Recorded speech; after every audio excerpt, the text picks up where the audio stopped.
Welcome back, ladies and gentlemen. Appreciate the spirited conversation we've had. Councillor Chapman, can I have a motion to hear the delegations, please? I was so moved. All those in favour? And a seconder by Councillor Kerr. All those in favour, I'm sorry. Opposed? That's carried. Mr. Mayor, well, there are a few people in the audience that come out tonight. I know a couple of them did want to address us as well. Yes, so sir. We should try and open it up. Yep. I don't have a problem. I'll ask for a motion at that time. Okay. We'll just need to go through the procedural process, but I don't have a problem with that, sir. So, Christine Thornton. Is Christine Thornton here? Christine Thornton? One more time. Christine Thornton. No? Kathy Cumming? Kathy, are you here? Hello, Kathy. How are you? Please come forward. Kathy, you'll have 5 minutes to make your remarks. There's a green button that's in the center console there. If you could just introduce yourself, and are you from Oshawa? Mr. Mayor, Council, yes, I'm from Oshawa. I'm from by the shopping center area. Okay. We don't need all that. Okay. I just want to make sure. I come here today as a volunteer that's been in the downtown area probably for the last 15 years. I also come as an aunt who I lost my nephew as one of the casualties to the methadone clinic. So I have seen both the good and the bad. I came here too as well to glean some information from this delegation. And what I want to do is ask some questions and maybe even make some statements. What I was hearing was that this is specific again to this fentanyl drug. I was hoping to hear that the methadone clinic would be gone and that they would be amalgamated with this certain clinic, and apparently not. No, and it's two different. If you allow me, and I know Mr. McGarry's not here, so I'm a part-time expert. So let me try and help you with it. Okay, so methadone is one type of treatment. This particular consumption site is directly in regards to intravenous users and the use of their drugs, and that's what the consumption site is. The consumption site is to help facilitate that transaction, hopefully be able to help them with their health needs and their social service or their addiction needs, and hopefully be able to create a safe environment, not only for the disposal of their kits, but also an opportunity if they do have a medical emergency that they are able to be looked after in that environment. Two different types of treatment programs. Could you answer me one other question? I believe it was from Councillor Hurst, and she said that the 2 boxes that are already in Memorial Park right now are not being used for the syringes. So I can say with confidence that the needle, what they're called kiosks, and we've got, I believe, four kiosks specialized, or 6 kiosks. Is 6 kiosks. We have 6 kiosks that are placed in and around known areas where individuals that are suffering from the opiate crisis and that are intravenous use drug users. We've put these kiosks in those specific areas. They're almost like a yellow mailbox. They're specifically built so nobody can break into them. I can say with confidence, especially the one at the Memorial Park, that within a 60-day notice or a 60-day period that it was put there, close to 7,000 needles were taken out of that kiosk. So it is being utilized. Okay. And I'm not trying to startle anyone. No. What I'm looking at is the use of that kiosk has played a significant role in helping us be able to secure those syringes that are distributed. Our understanding also is that there is 650,000 syringes that are given out across the region of Durham, and about 440,000 needles are returned. And probably my last question then is, as far as responsibility, say somebody does come into this facility and they get high, because the age being 25 to 44, what if they go then and get in their cars and kill someone? Who is now legally responsible? I can't answer that as a legal question. All I can say is that Mr. McGarry's deputation stated that one of the reasons why they have an area for use and also an area where it's almost like a cool down area is for observational purposes, and with medical professionals on staff and in site, I would imagine those are the kind of things that they would be looking for, but I can't say with certainty what the conditions are.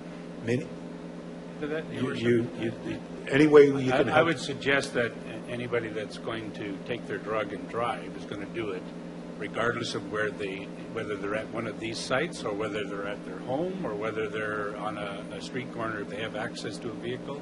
It has nothing to do with the facility in that regard. It's not the same as serving alcohol and giving too much across the counter. It isn't? No, it's not. No, it's not. A drug is a drug is a drug. No, I agree with that, but they're not serving the stuff. They're making a safe Okay. environment, is what Okay. I'm saying. Okay. They're not I giving see. them I see. the same. If you went to a bar and you had too many beers and somebody kept serving you, then they're part of the cause of whatever you do afterwards. But in this case, they're not providing the substance. Just to let you know also, I think you might have heard Mr. McGarry and some of the questions that came from council about this particular health crisis. Many individuals that have utilized this service is about maintaining stability in regards to their own health and well-being. In many circumstances, this drug is a very potent drug, or drugs. In many circumstances, individuals are heavily addicted, and in many circumstances, they utilize this service to be able to maintain, not for any other purpose. Unfortunately, it's a very, very difficult path that they're on. And if I could interject too, as Councillor Chapman did, two things. I think it's a good question that you asked about what happens after they come out, because Mr. McGarity said they want them on their way. But if they go into that Midtown Mall, we have a driver training center there, and there are people driving and the people coming out. If they're just pedestrians, if they're not getting behind the wheel, I think that's a problem. I know in Vancouver, they have in front of the Insight speed limit down to 30, because when they come out, they are not capable of actually determining where the cars are. And Mayor Carter, you mentioned that the John Howard Society is putting out 6,500 needles and returning 4,700. No, if I can correct, the region has a needle count of distribution of kits. That is for all of Durham region, which is about 650,000 needles are given out as clean kits a year, annually. Out of that, the Region of Health estimates that we get approximately 440,000 needles returned. Right, I'm sorry. I was writing this down quickly, and again, I've done it, said the number wrong. But those are the stats from 2016 that I saw on their publication. So has that not changed? Is that still the same annually every year, 650,000 a year? The numbers that I am quoting are from that exact report. The 2016. I do not have any new numbers that are available at this time. And do you know how many of those are actually going to Oshawa? No, I do not. Okay, thank you. Thank you. Thank you very much. Thank you very much. I greatly appreciate it. I'm looking for Mary Kroner. Mary, if you could come forward, please.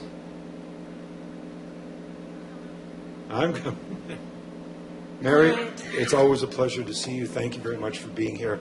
If you don't mind, could you just introduce yourself? And I think that much of our council knows who you are, but if you wouldn't mind just taking a moment to introduce yourself, please. Okay, can everyone hear me? Button on. My name is Mary Cronert. I'm an Oshawa resident of 10 years, moving from Riverdale, one of the locations that were mentioned previously before. We actually chose to move here, which at that time was a big surprise to a lot of our neighbors. I run a small business in Ward 4 in the downtown central area at 149 Simcoe Street South called the Living Room Community Art Studio. So today, I'm here to speak from that perspective as a small business owner in the neighborhood, as well as someone who lives downtown. I live on Nassau Street, right behind the Midtown Mall. This is a really difficult question and a really difficult conversation, so I'd also like to acknowledge those of us in the room whose lives have been impacted by the voice of addiction, who are still struggling or in recovery or searching for those answers. This can be a very triggering conversation, so I'd like to honor everyone who's here, who's brave enough to take part. As a small business, this summer in particular has been really difficult for us. We've experienced a lot of the things mentioned tonight. Over the last 5 years being in the neighborhood, we've slowly seen an increase in things like finding syringes on our property, concerns about people overdosing, coming to work worried that I will find someone dead outside our studio. Forgive me. There's a lot of reasons to be concerned about this. From a personal perspective, these are people I see in the neighborhood. If I don't know them, I see them. They're human beings who deserve a chance at reaching for recovery, reaching for relief somehow. From a small business owner perspective, it terrifies me because one of the reasons why our studio, why our business works, is because we provide a space for everyone. And optically, we've seen a lot of people say, well, I don't want to come down there anymore. I'm scared. But we still find success working with people in spite of these difficult things.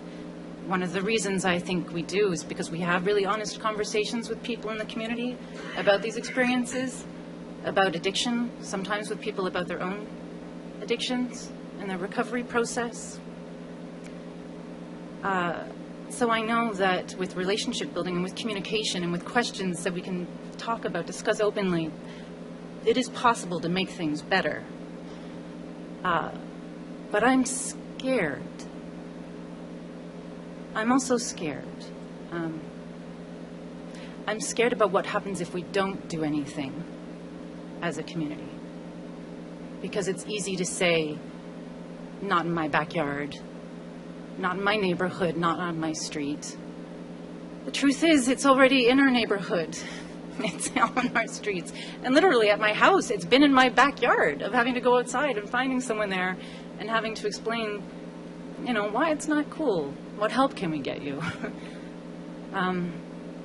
It's not going to go away.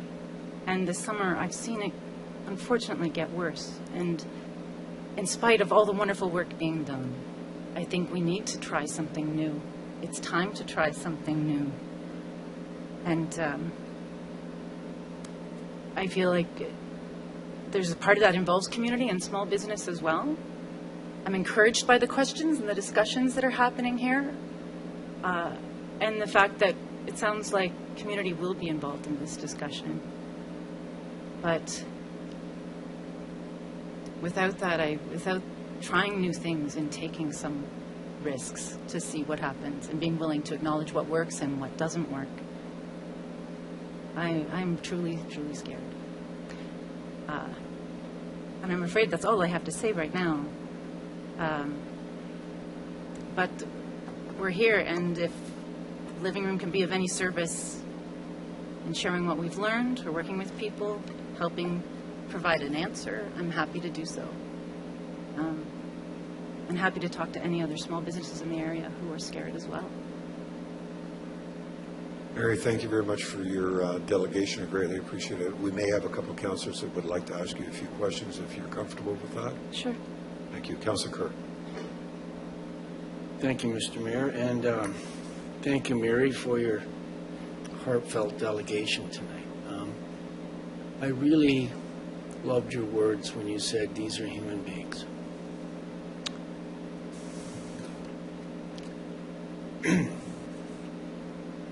This is my ward, too. My daughter works in this field, setting up rapid access addiction clinics in Kitchener, Waterloo, Cambridge, and those were her exact words, too. We can never forget these are human beings. It's too easy to stigmatize or not consider that. And so I'm getting to a question here, Mr. Mayor, but I really felt your words very, very deeply. We cannot forget these are hurting human beings. These are fellow citizens. They need help. and they need an alternative, and they need quality care. So can I take it from your delegation that wherever it's located, provided we get public support and we have professional support, that you're in favor of setting up one of these clinics within the area of most need? For me, yes, and I'm not, I don't have any illusions that it will be simple or easy, and I think it will require involvement from people in the community. I think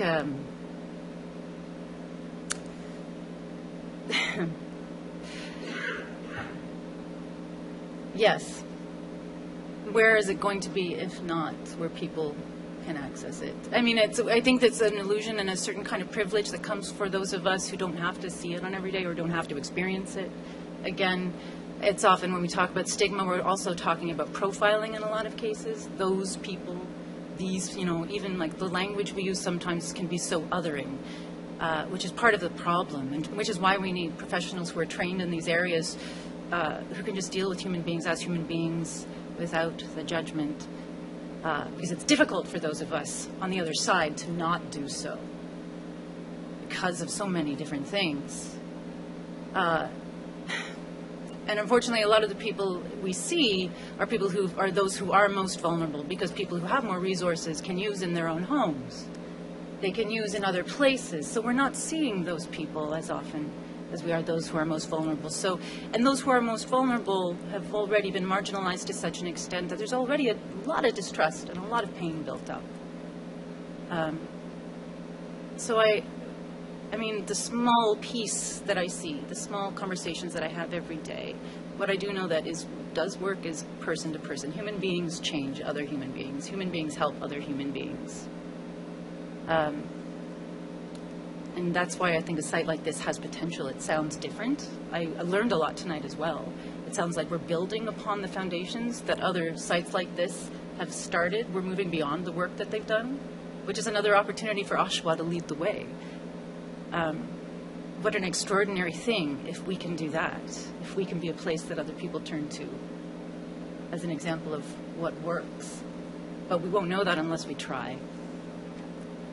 So one of my favorite expressions that Daniel knows about is there's an old expression that says it takes a village to raise a child, and my paraphrase of that is it takes a village to solve a problem.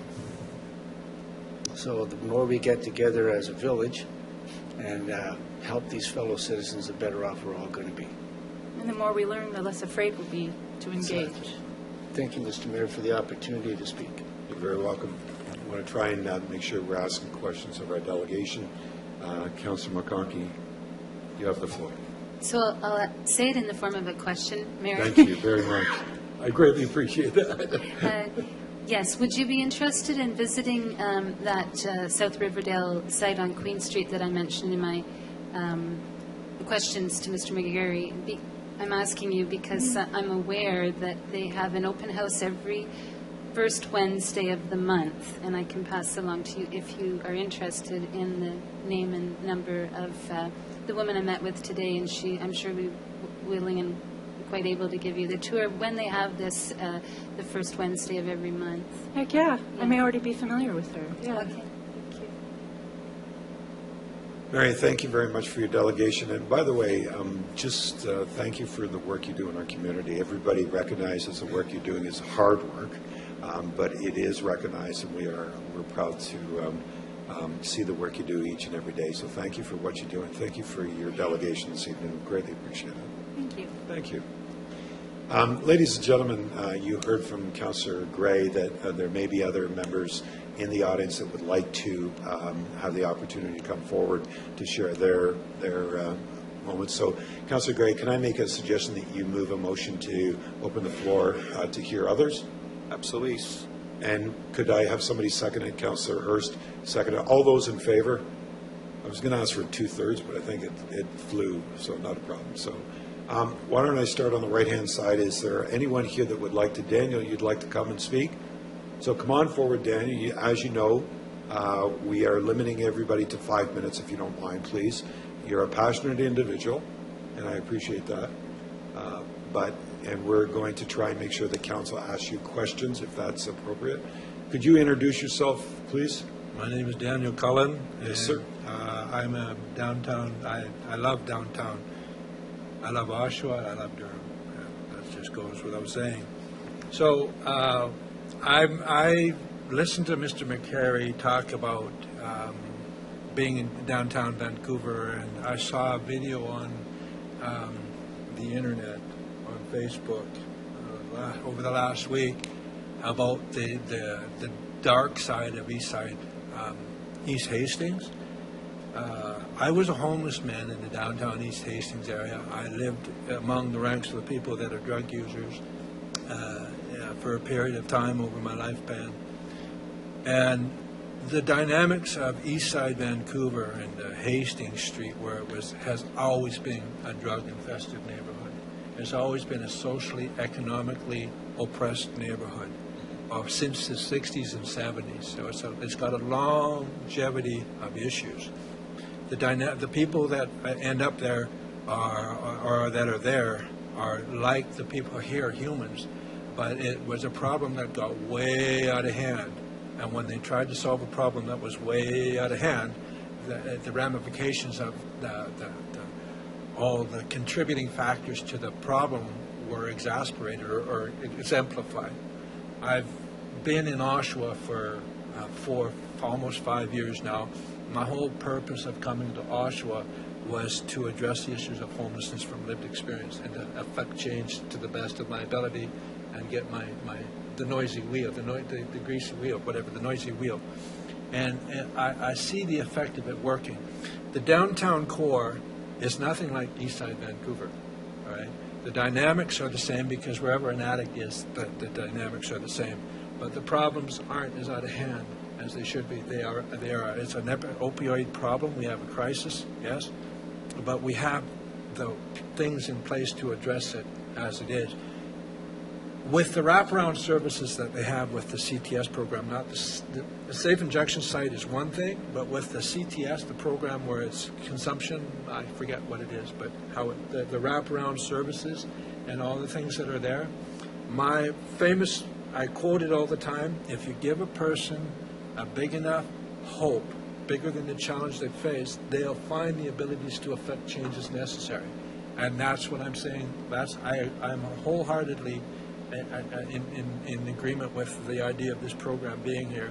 And I just wanted to say that we're nothing like Eastside Vancouver, and the problem is huge there.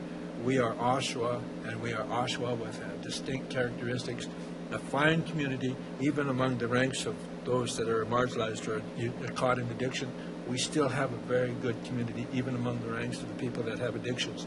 We have problems that are coming into town because that's a whole other issue. There are problems coming into town, but I just wanted to say that I'm done.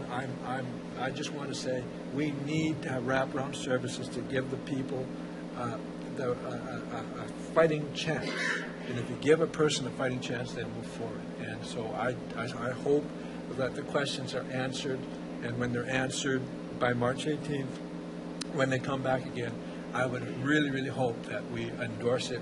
I don't think it's going to be unanimously, but I hope it's more to than against, and that's all I have to say. Thank you. Thank you very much, Daniel. I greatly appreciate it. Councillor McConkie, again, questions to Mr. Cullen, please. Daniel, from what you've heard at the presentation this evening, what do you understand the wraparound services that are going to be provided in the CTS in Oshawa?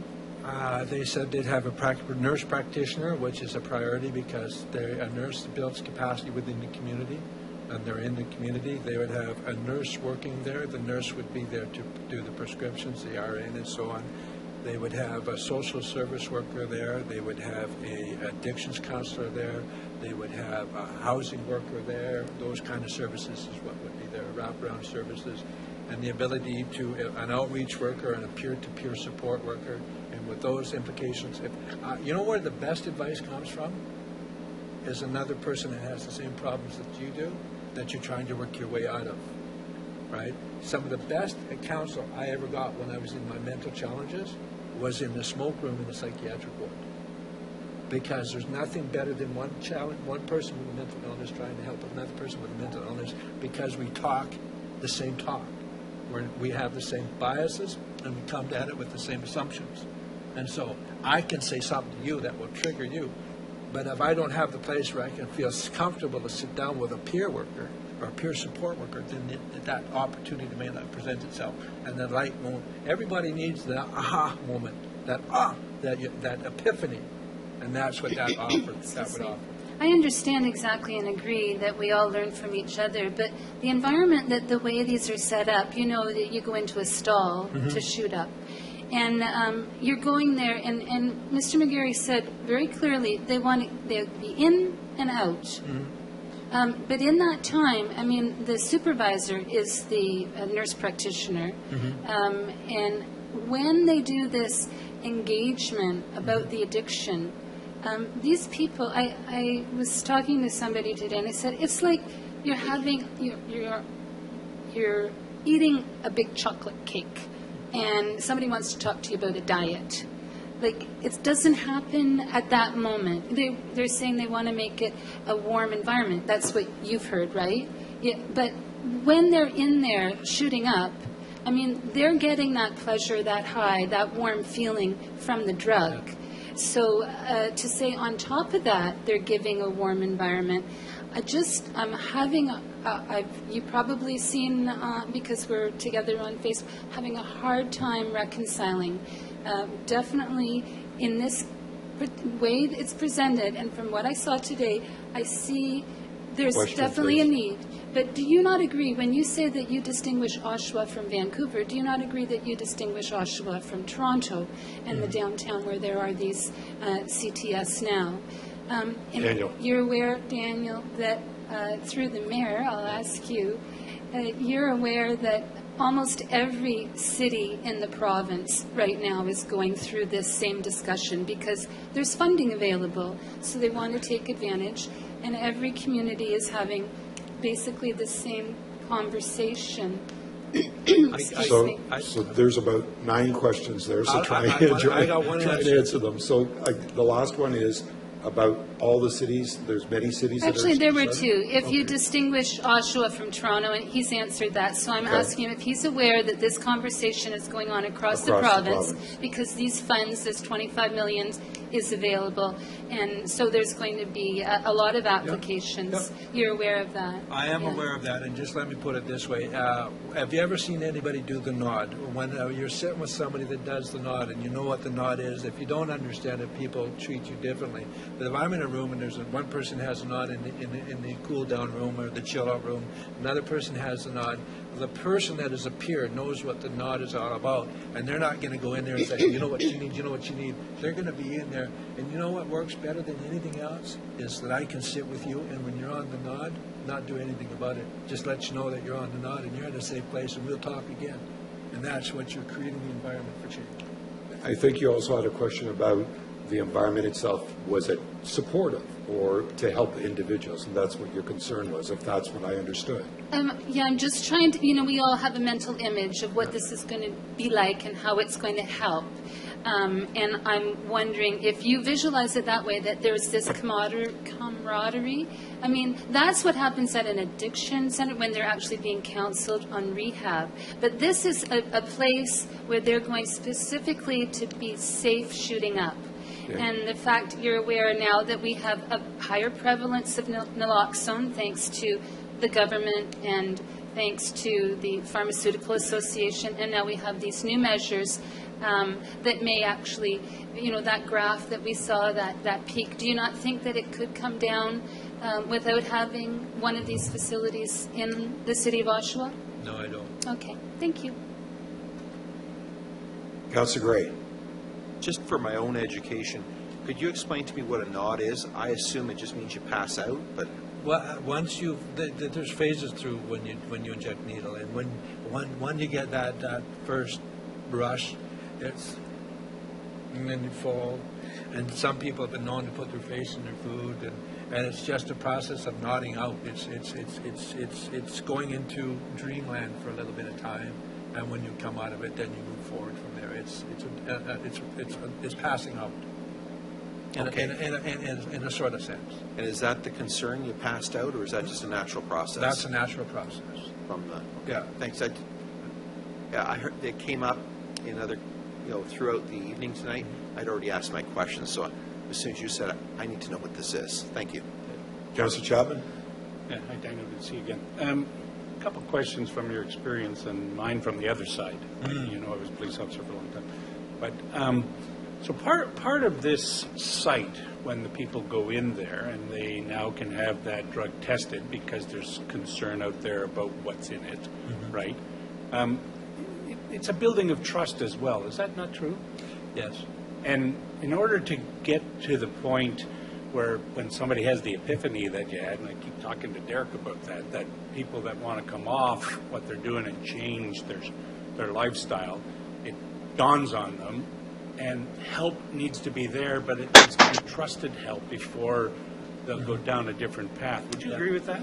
Absolutely. Very close. Addicted, the needle users in addiction communities, or people in addiction, are a very tight, close community.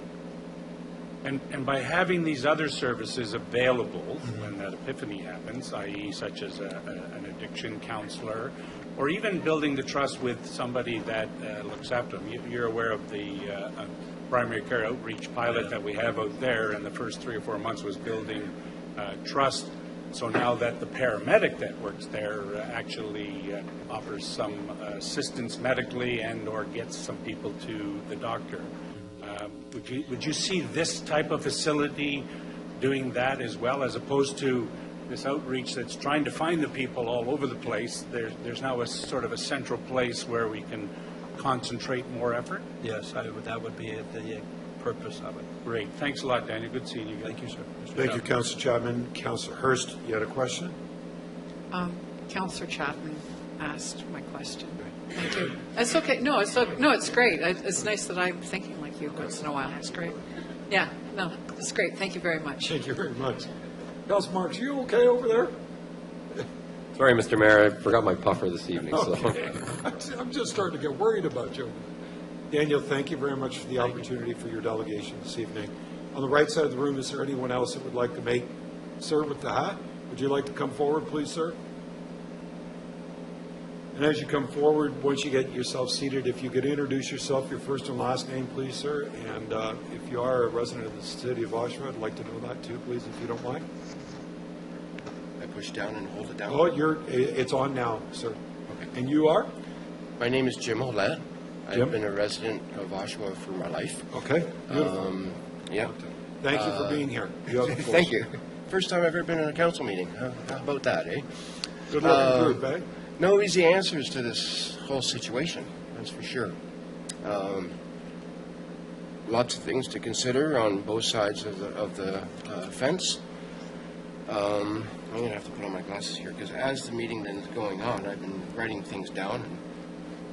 I'm a resident of Oshawa, but also a business person and a property owner of a property just south of the downtown, corner of Ash and Simcoe. We have a business there called the Acuprint Center. I've been in business there since 2001. And, or I should say, I've owned the property since 2001, been in business there probably since 2002 after renovations. But we have seen a huge change from the time that we bought the building, and it's kind of gone through a wave of different episodes. It was quite bad when we first bought the building. I can remember people saying, "Oh my God, you know, what did you buy? Why did you buy here?" And we had hope, and the hope went very well for a period of time. We felt that there was changes being made within the downtown area, especially around our building, and then I don't know, things just started kind of going back down again. And now they're really, we're finding worse and worse almost every day. I have questions from my tenants that live above our shop. I have questions from our customers coming in our door. And all I can do is shake my head, and I'm struggling with providing answers.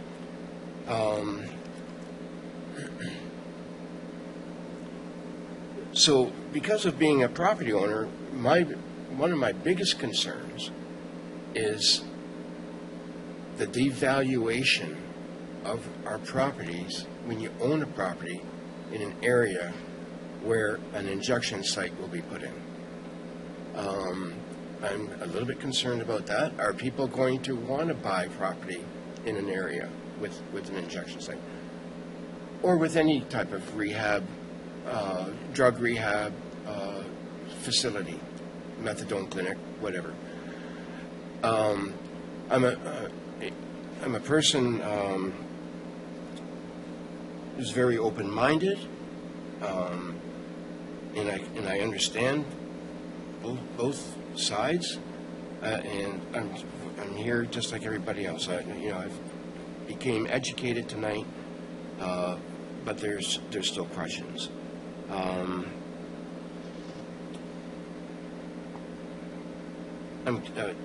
Unfortunately, Mr. McGarry isn't here. There was questions I was going to ask him specifically.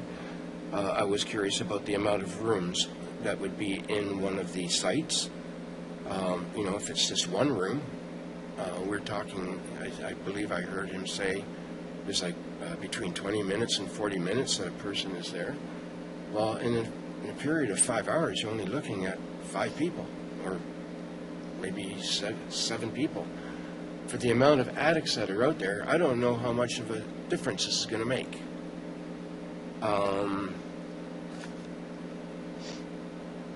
I'm concerned about the expected costs and if there's going to be tax increases to the property owners in the area, or to all of Oshawa or the Durham region, having one of these facilities there. Mayor Carter, you talked about the amount of needles that were being used and supplied. It's amazing on how many I find in our back parking lot, even though Memorial Park is just across the road and there's places for them to put it into. I have pictures on my phone from our back parking lot. It makes me wonder if, where these costs are going and if it's actually backfiring on us as taxpayers.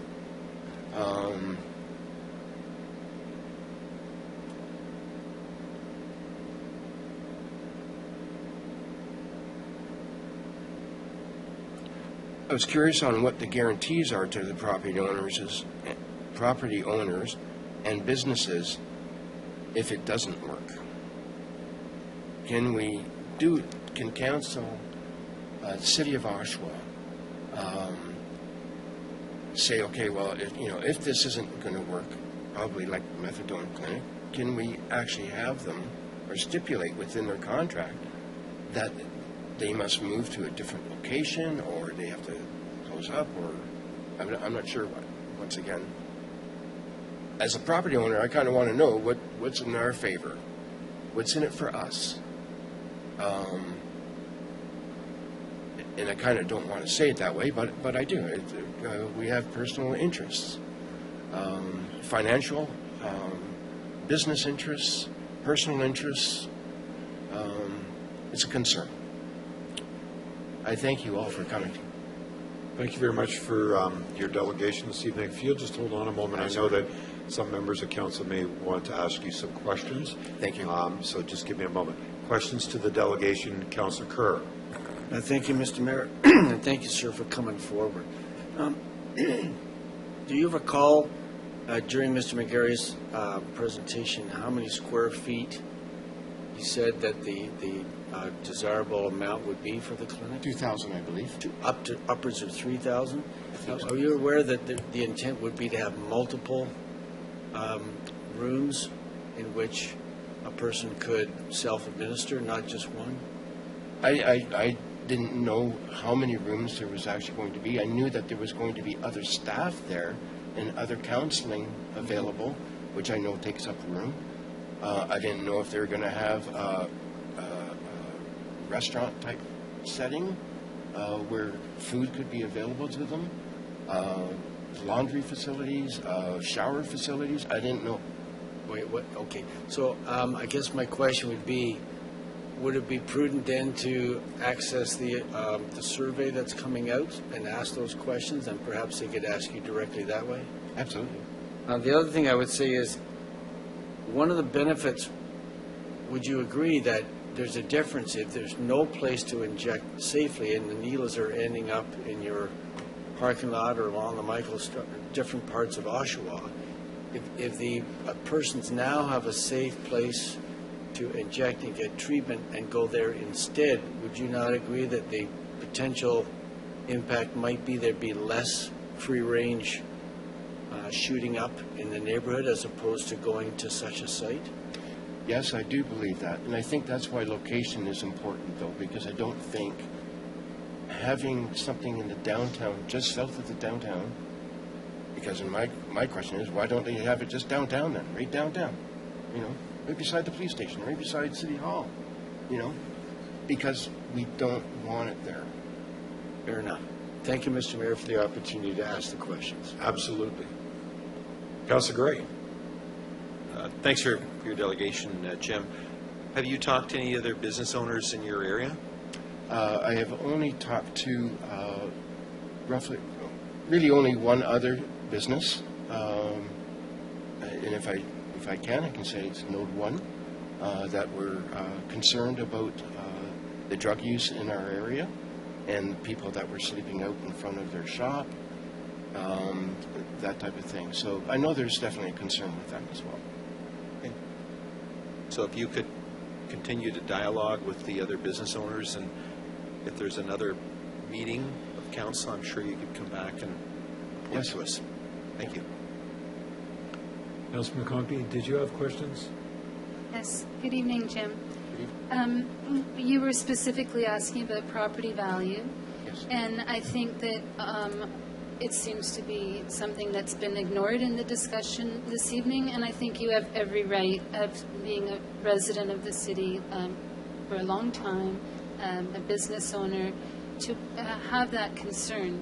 And I think that a number of members of council would be aware of the negative impact of the methadone clinic on the downtown, with the properties that come up for sale there and don't sell in a period of time, and the sale prices.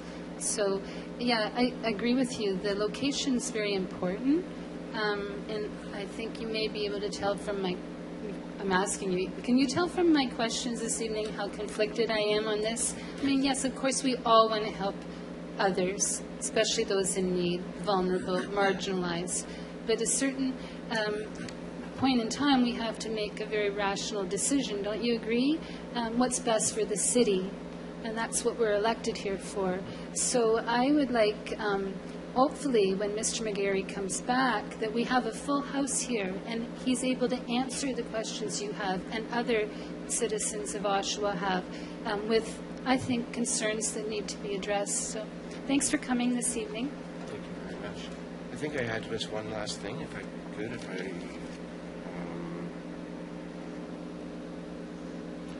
we've been watching, part of my conflict within myself is,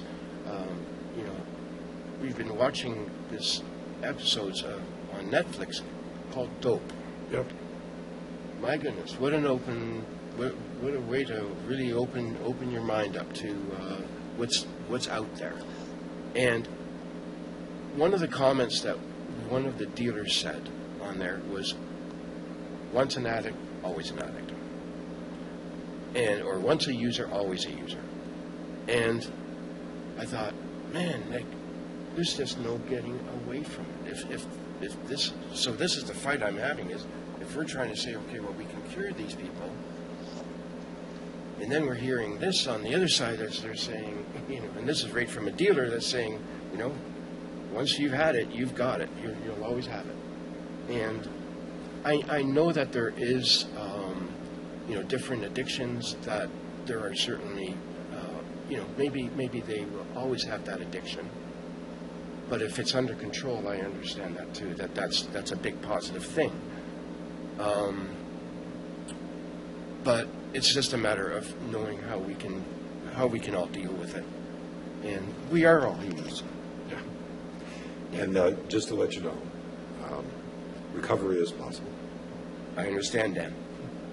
So I just want to make sure you knew that. I appreciate that. Thank you. Thank you for your delegation this evening. bet. Thank I you. greatly appreciate it.